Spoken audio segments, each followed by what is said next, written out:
Vaca vai, vaca ven. Refrescos, viño, cervexa, olivas, patacas fritas.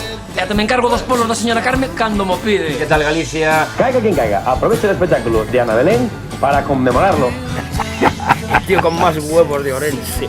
Tuve una tortillería 7 años. Si tiene 24 años menos que yo. 24 años menos que tú. Pues sí.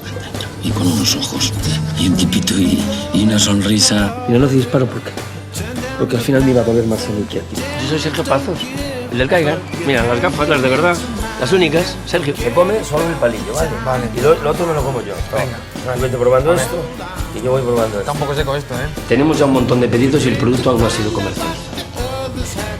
Queremos llegar a toda la sociedad y sabemos cómo.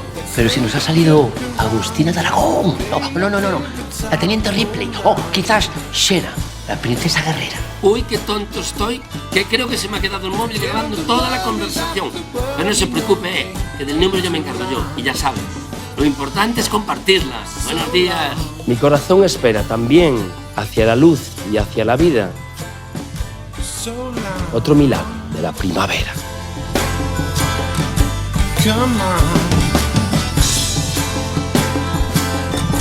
hold on, so long. Come on.